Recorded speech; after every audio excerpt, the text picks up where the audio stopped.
I saw this link, this conversation, and this question, and I want to ask you the same thing. The question was, what duo from the Olympic USA team would you want to see the most in the NBA? Brown and Steph. So I'm going to give you. They gave three. They gave three, and then I have some. 3.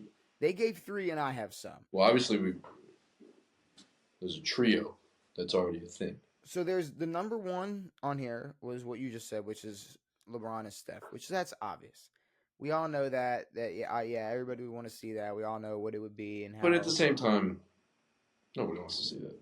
No, at this point it'd be okay. I'm okay with it. Like, KD, I know, but here's the thing. KD had to go play in his fucking prime with Steph, and you're telling me old LeBron and old Steph can't team up? And if they happen to bust the team's ass, it's like what? Y'all gonna be mad? My thing is what if they fail?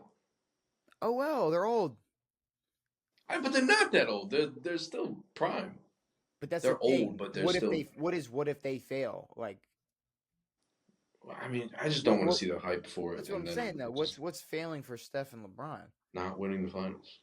That's the thing, though. It's like, all right, they lose in the Western Conference Finals to the people that go on to win the finals. Oh, big fucking deal. But Curry's already a lock till 2027. Just signed a $62 million extension. That's like saying Aaron Rodgers has to win a Super Bowl with the Jets. It's like, no, you can just have a respectable term with the Jets. No, agreed. And that can be. But yeah, we would have to see Bron go to the Warriors, which we won't see.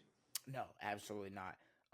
And then the second one on here, which I think a lot of people were talking about because I mean, it's just top two motherfuckers on the team. It's KD and Ant. Yeah. Which I mean, obviously that would be interesting, but I think it's more of just like how much they just, I don't know, liked each other. Like people are like, man, I want to see them play together. And it's like, yeah, no, it's like, would it be much nicer to watch Anthony Edwards play with someone like KD than like Cat? Well, then offensive liabilities, which is the entire Timberwolves team. Yes. Someone who's not an offensive liability in Kevin Durant. Like, they have a squad of decent defensive players, and Ant's the guy who needs to drop 35 for them to win games. And call me crazy, I think this duo would be harder to make than LeBron and Steph in terms of like getting it done. Yeah, I mean, they would have to go to a new team. KD's never living in Minnesota, and no, and going nowhere. Is not going to get bounced to Phoenix, and going nowhere no time soon.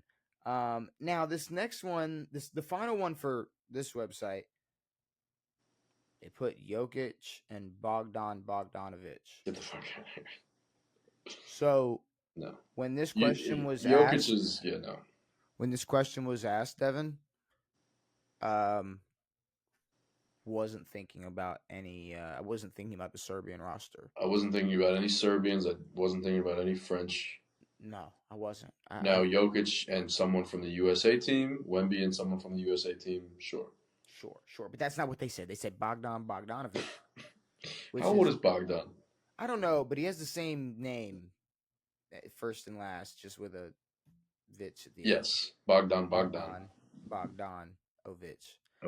But I have a couple duos that I thought would have been a little interesting, and just in the hypothetical world. So we always talk about how maybe Bam is kind of an offensive liability when it comes to versatility. And he's an offensive liability in general. It'd be great to move him to the 4 if he could pick up some type of tag. He could score. But I mean, shit, if you tagged him up with someone like AD, go get a 5. And you had those two motherfuckers running exactly. Each other. Oh, it'd be beautiful. Bam, like my problem with this Heat team is that not only do you have an undersized center, you have an undersized center who can't score like an undersized center. Yes. So go get a real 5 and have Bam still play good defense, but maybe have a 5 who can score like AD. Yes. It would make up for a lot of the scoring that you want out of Bam. But at the same time, I still got to stand on the fact that I don't believe you can move Bam to the 4 because he's just not versatile enough. Now you can move him to a 4 defensively, but he needs to pick up. I mean, he's what 6'9", so he can guard probably 3 to 5. 3 to 5. Um, maybe he can pick up and play better than a 7-footer against a little guard. But I don't. He definitely needs to improve offensively, and just the way that I don't know. Miami's so stubborn about the way they do things, and obviously it's worked for them in past years, but they're gamers and they play good ball when it counts, but their team is not beast level. What if you went taller and more versatile? So that's what I was thinking, which is Anthony Davis, Well, I was thinking a duo, Joel Embiid. Joel and KD. Ooh, real tall. Joel at 5 and KD at the 4 would be Well, KD's well. It would be the most. 2 to 4, two It to would five. it would be 14 plus feet of just Monstrosity. chaos. Yeah. I I mean, mean, honestly, the way that they can run that team is like if Joel doesn't have a shot in the paint, kick that bitch. okay, here. So I put down another one like for fun. So this is KD and Joel. It's the same as if you put Drew and Steph.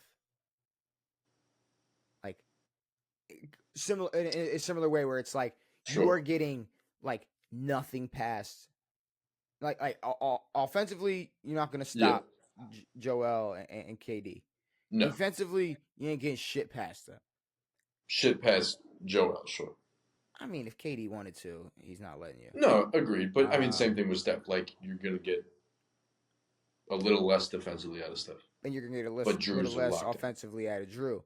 But if you're that Agreed. guard that has to guard Steph coming down, And get and then you're getting guarded by picked up Drew. by Drew coming back up, that'd be the Trae same Young is thing. fucked. It'd be the same thing where it's like if you got to guard KD, and then when you Yep. go back down, you happen to be the motherfucker that's You got to getting drop in that the Joel's picking up.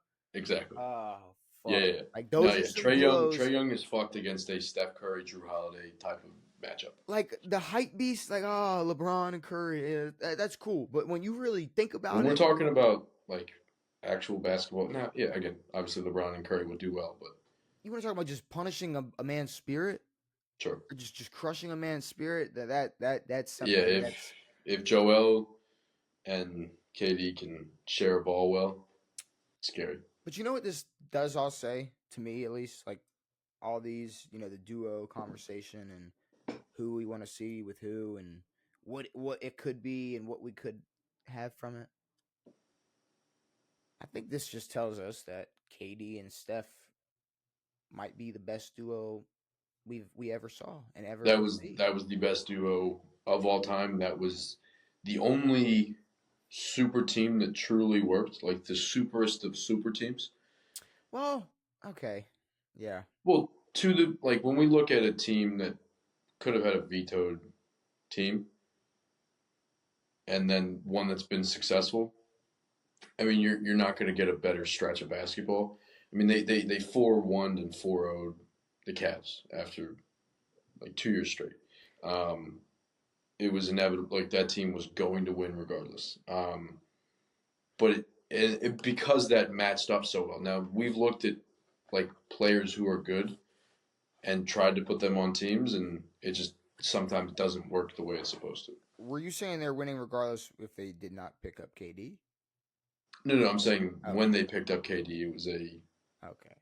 Well, yeah, that's the something. way that team played together. You take all the hate away. You take all the hating on KD for the move and just Mm-hmm. and all the LeBron lovers that didn't want to see LeBron lose that many times. Mm-hmm. And you just look at what KD and Steph were able to do together as a duo. And proved it. And we talk about all these other duos we could see, we want to see. It's like we don't even have to say Steph and KD. We saw it, and honestly, it might be the best we've ever seen. And it's probably like, I mean, it's the best you could come up with. If Out of like we didn't say it in this because we've seen it before, but we would say it it would have been top of the because you're list. taking what I said it would have been top of the list. exactly, but you're taking But the thing is, like on paper, it's supposed to work, and a lot of times it doesn't. But this worked incredibly fucking well, and it was a beautiful thing to see. It was obviously unfair, um, Yes. barring injury. Once they got injured, it was very fair. Um, but yeah, I mean, that's the best duo that we'll ever see, that will ever be. At least one that isn't like luckily homegrown. Like if someone home grows a Steph and Katie type of duo, but Well, I mean, we're not Golden going to see trade State. like that really. I mean, Golden. I mean, their 73-9 team was basically homegrown. That was a homegrown team. Now, Like their stars at least did. not adding KD the following season, though, I don't think they turn into the No, dynasty that they no. are. I mean that team was overtly gettable.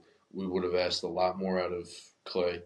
Maybe I mean Draymond would have been bounced a long time ago.